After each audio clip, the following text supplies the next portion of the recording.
Hello everyone, and welcome back to our channel. Today, we have a topic that might completely challenge the way you view vegetarianism.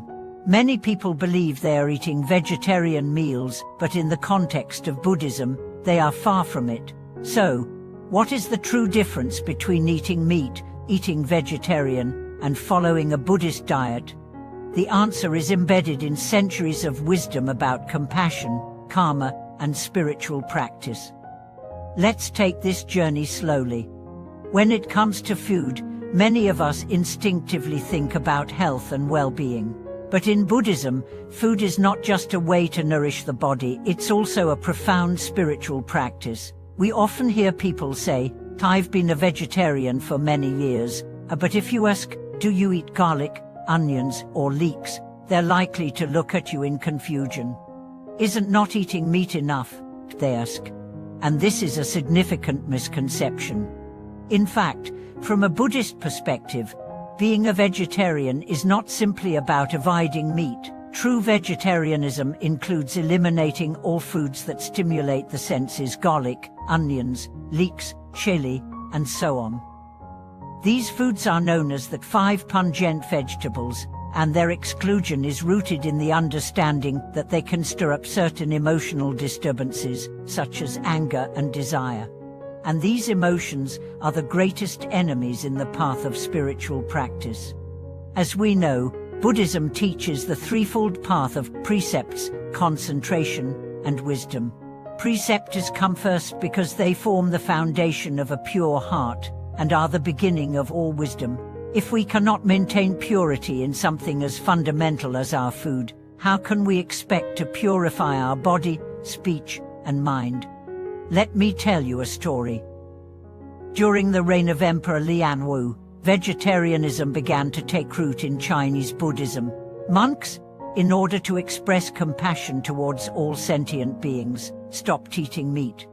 Emperor Lian, deeply moved, adopted vegetarianism himself and encouraged the people of his kingdom to do the same. He believed that only through true compassion could one open the door to inner awakening.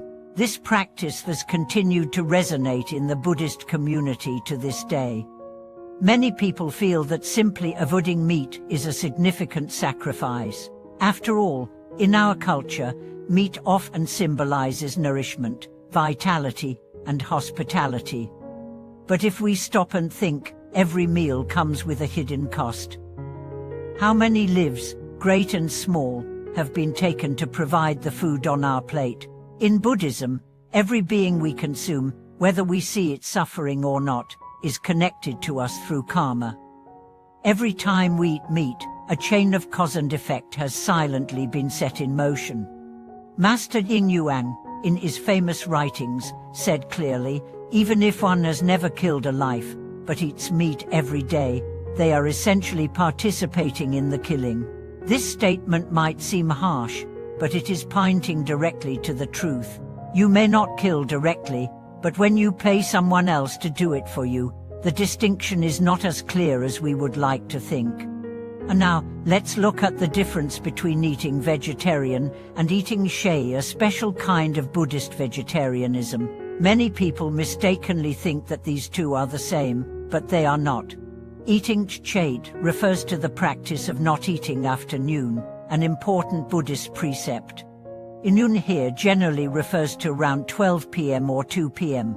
Those who observe this precept refrain from eating solid food after that time until the next morning, though they can drink water or take medicine if necessary. This practice is not only about purifying the body, but also about exercising restraint over desires. In ancient Buddhist temples, the evening meal was referred to as the medicine. This wasn't about providing you with dinner, but about soothing the hunger of the body, which is akin to a sickness.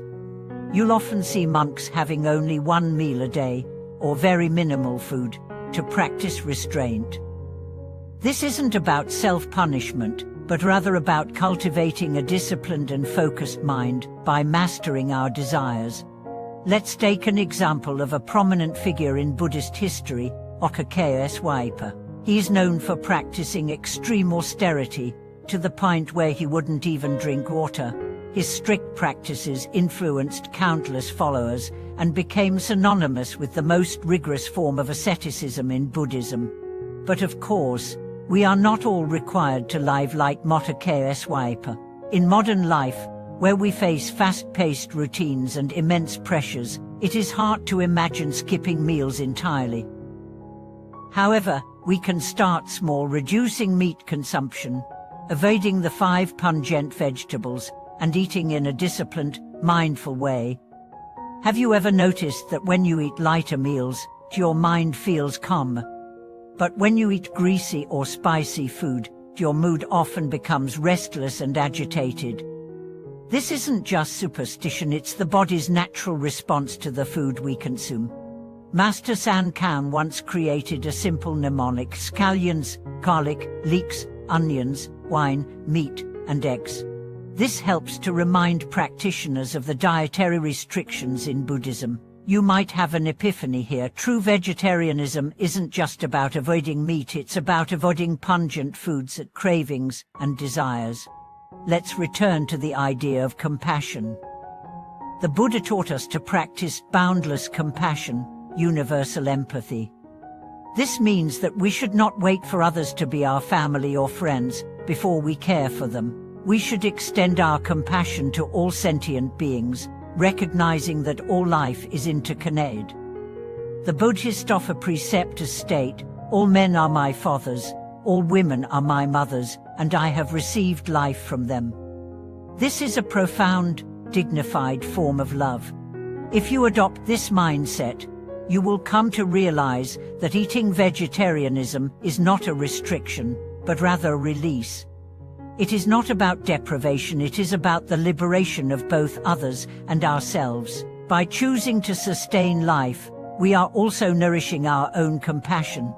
Perhaps you've heard of high-level monks who even feel remorse when unknowingly eating an insect in their food. You may think they are overly sensitive, but in reality, this is a manifestation of their deep compassion. They respect all life, knowing that any act of harm today will inevitably return to them in the future.